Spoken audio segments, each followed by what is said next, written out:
გამარჯობა ძვირფასო ტელემაყურებლებო და ჩემო პუბლიკაო. 2 დღის წინ სპორტის სასახლეში გაიმართა გრანდიოზული ქელეხი.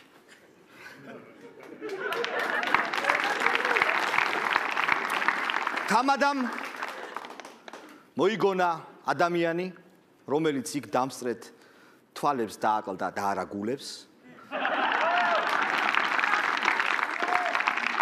უსურვა სადაც არის იქ კარგად ყოფნა. რაღა დავამატო. ძვირფასო ნაციონალური მოძრაობის წევრებო. იმ კაცის მოსვლამდე არაფერი გეტკინეს. შალვა რამიშვილის შოუ ნაწილი მესამე იწყება.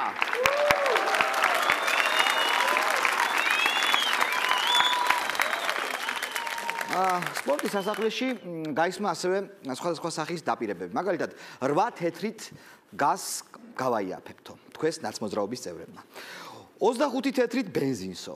მე მგონი ეს დაპირებები არ იმუშავებს. მე მაქვს ძალიან კარგი რჩევა თქვენთვის, ძვირფასო ნაცმოძელებო, ისეთი რომ თქვენ გაგამარჯვებინებთ არჩევნებზე, დაპირდით ხალხს. გამარჯვების შემთხვევაში ყველანი ჩავждებით ციხეში. ასეთ შემთხვევაში მეც კი მოგცემთ ხმას, დედასპიცა. არის ასეთი დაწესებულება NDI, ნაციონალურ დემოკრატიულ ინსტიტუტი, მან ჩაატარა კვლევების პრეზენტაცია ამ კვირაში. კვლევების შედეგად დადგინდა, რომ მოსახლეობის 3%-ს მიაჩნია, რომ ქართული ოცნება არის ყველაზე მძლავრი ოპოზიციური პარტია. რა ირკვევა ხა? მოსახლეობის 3%-ს მიაჩნია, რომ მიხეილ სააკაშვილი ისევ პრეზიდენტია, რომ დავით ბაქრაძე ისევ არის პარლამენტის თავმჯდომარე, გიგი უგულავა ქალაქის მერი, რუსები დავამარცხეთ ომში, მოკლედ, ეხლა ზუსტად ვიცით, მოსახლეობის რა პროცენტი უყურებს რუსთავი 2-ს. აი ზუსტად. აქვე მინდა თქვა, რომ რუსთავი 2-მა, კონკრეტულად მისმა დირექტორმა, ბატონმა გვარამია მოიხადა ბოდიში იმ ფარული ჩანაწერებისთვის, რომელიც მისი ხელისუფლებაში ყოფნის დროს გადიოდა ეთერში. ძალიან კარგი ტენდენცია, დაველოდოთ და აი ამ ფარული ჩანაწერისთვისაც მოიხდის ბოდიში. დარწმუნებულია, თუ ესე გამიწევთ. ვაგრძელებთ NDI-ის კვლევის შედეგების მიმოხილვას. ამ კვლევის თანახმად მოსახლეობის 40% არ მიდის 15 ივნისს გასამართ ადგილობრივი თვითმმართველობის არჩევნებს. ეს ძალიან ცუდია, რადგან ჩვენ მეტი ლეგიტიმაცია გვჭირდება ამ არჩევნებისთვის. როგორ მოვიზიდოთ ხალხი? შეიძლება ვთხოვოთ პამელა ანდერსონს და რომელიმე უბანში ის მოასხავს მარკირების სითხეს. სხვადასხვა უბანში გაუშვებთ წინასწარ თურქული სერიალის 10 სერიას, მაგრამ თუ ამან არ გვიშველა, მაშინ უნდა დავყაროთ ჭორი, რომ 15 ივნისს საარჩევნო უბნებთან იმართება გეი აღლუმი, დარწმუნებულია, რომ მთელი საქართველო იქ მოვარდება. სად არის? და ამ დროს მივაცემდინებთ ხმას. 51% ამ კვლევის თანახმად იძახის, რომ მოსწონს ბიძინა ივანიშვილი. 51% იძახის, რომ მოსწონს დავით ბაქრაძე. ძვირფასო ნაცმოძელებო. ძვირფასო. მიიღეთ ეს ნავარო თქვენ რიგებში, მეტი რა ქნას, რა გააკეთეს.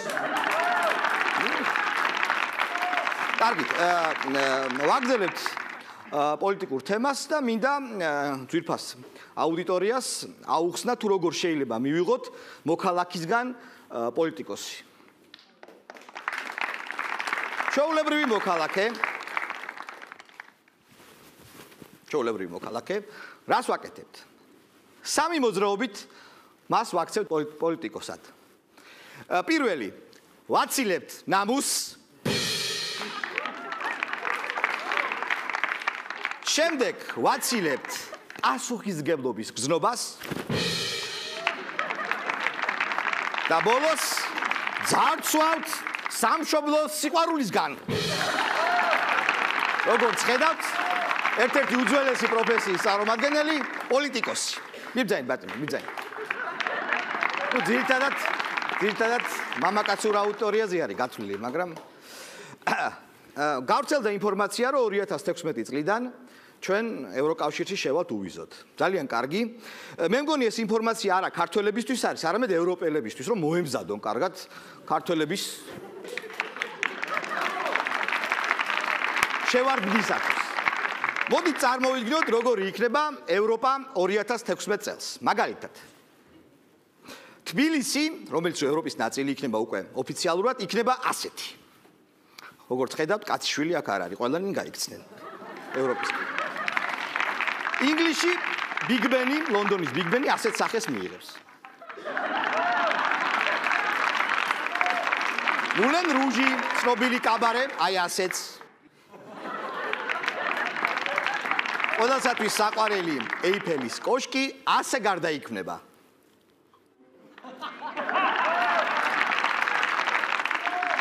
პიზასაც არ დატოვებენ ქართველები უყურადღებოთ პიზას. ხედავთ რა გამოყენება ჰპოვა პიზის კოშკმა. თქვენ იცით ინგლისში არის ესეთი მისტიკური ადგილი Stonehenge, რომელსაც მაყალად გამოიყენებენ ქართველები. აი ნახეთ. რაიხსტაგზე კვლავ აღიმართება საქართველოს დროშა ქართველების მიერ.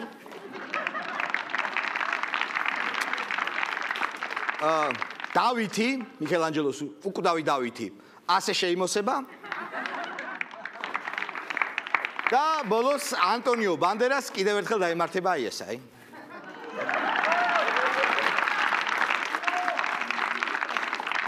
მაშასე ევროვიზია, ჩვენი ტკივილი. ქართველი შემსრულებლები გავარდნენ ევროვიზიიდან. ვერ გადავიდნენ შემდეგ ტურში. სამაგიეროდ შემდეგ ტურში გადავიდა ავსტრიელი წვერებიანი ქალი. არ ჭრის რა ხალხო. არც სმენაჭრის მაგათთან, არც კარგი შესრულება, არც ქორეოგრაფია, რაღაც უცნაური უნდა მოვიფიქროთ. ნუ წვერებიანი ქალი უკვე იყო, ძუძუებიანი კაცი არ ყოფილა. დათო? ჰა? დაკაჩაო. ანტიდისკრიმინაციული კანონი მივიღეთ ორი მოსმენით. ეხლა ეს ისეთი თემაა ძალიან საჩოთირო რა. და ამაზე რო ვიხუმრო, იმათ ეწყინებად, იმაზე რო ვიხუმრო, ამათ ეწყინებად. მოდი ვიხუმრებ ისეთ რაღაცაზე, რაც არავის არ ეწყინება და ყველას გაუხარდება. გიორგი გაბუნიაზე.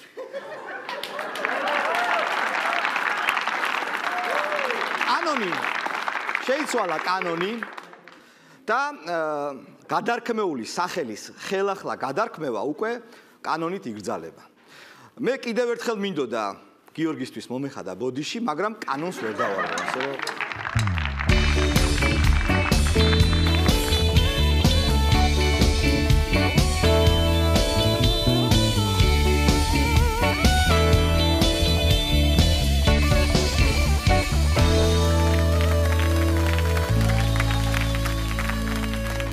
შოუს მუსიკალურად აფორმებს დავით ფორჩკიძე და მისი ბენდი Red Hot Chili Peppers.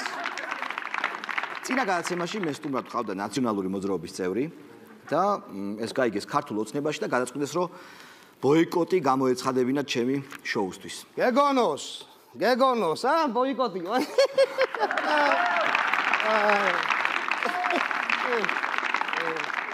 გამარჯობათ. თქვენ გაიხარეთ ბატონობიძინა. თქვენ გაიხარეთ, რომ დაამარცხეთ ეს პირსისყლიანი ძალა. თორე რა გვეშველებოდეს? კი, მაგრამ სინაგვერას ნაციონალი არ იყავი. ვიყავი შალვა, მაგრამ თვალები ამეხილა. როგორ აგეხილათ ახლა ეთქვირაში თვალები? როგორ და ნაცებმა არ ჩამსვეს საარჩევნო სიაში. ესე. ვერა დამიძახა უცებამ ჩვენ ჩავსვავთო და ნახე როგორ ამეხილა უცბად. კარგი, და იყავით ვინც ხართ, მაგრამ მაშინ შეკითხვებიც მექნება. კი ბატონო. ბენზინი რო გაიაფთებაო, რო იძახდით. სად არის გაიაფებული ბენზინი? მე? მე ერთი კვირა რას გადმოვედი, ვინც იძახდა, კითხე იმა. აი, მაგას ყველაფერს დავანებოთ, მაგრამ სამართლიანობის აღდგენას რო დაპირდით ხალხს. სად არის სამართლიანობა? სად? არ არის ხო? არ არის. ბაჩო ხო დავიჭირეთ ახლა. აი, დაიჭირეთ, მერე? ანუ მერაბიშვილი? დაიჭირეთ, მერე? კიდე? კიდე პრემიერ-მინისტრი რო იყო ნაციონალებს არ დავიჭირეთ? დაიჭირეთ, კიდე? კიდე? თავდაცვის მინისტრი? მერე? გენდივანი რო იყო ნაციონალებს არ დავიჭირეთ? დაიჭირეთ, მერე? საჟერასურების უფროსი? მერე? რა მერე ყველას ვარ დავიჭერთ ახლა გას.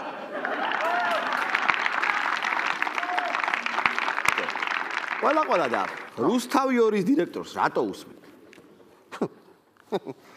თქვენ იცით ვინ არის ნიკა გვარაბია? დირექტორია რა.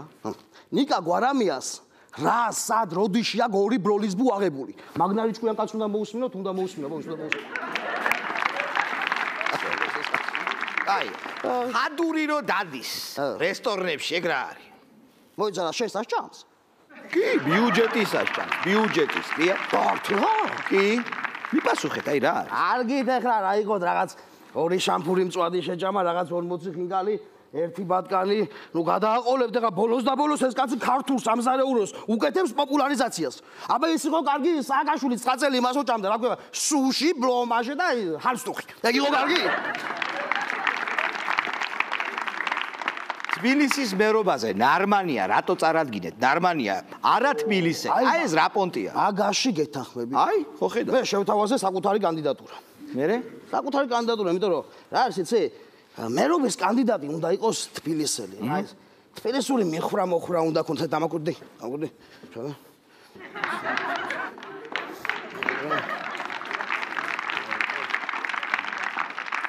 გამოყვალ. ბირჟაზე მიესალმები ბიჭებს. იგით მანდილოსანს თავს დაუკრავ. გააჩერებ ტაქს თბილისურად ჩაჯდები. ახვალ მთაწმინდაზე გადმოხედავ თბილისს.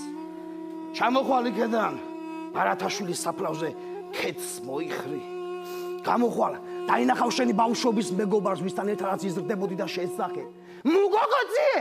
შინდედას დიფუჩუა, ძალიან გამიხედა შეიძლება მაგაროჩი. აი ესეთი უნდა იყოს მერობის კანდიდატი. რა მაინტერესებს? ბოლო-ბოლო. ხო. ეგ გასაგებია ყველაფერი, მაგრამ არ გეშინიათ რომ ნაცები დაბრუნდნენ ისე, არა? მე რატომ უნდა მეშინოთ? უნდა გეშინო შენ. კაი, მე დავუშვათ, მაგრამ შენ? მოდი ასე ვთქვა. ჯერ არ ამგონია რომ დაბრუნდნენ. მერე? რო დაბრუნდნენ მაინც? მაგრამ თუ მოხდა სასწაული და დაბრუნდნენ? რა, არ იყო ჩვენ დროს დემოკრატია? ვაი თუ დაბრუნდით, მე ნახავთ.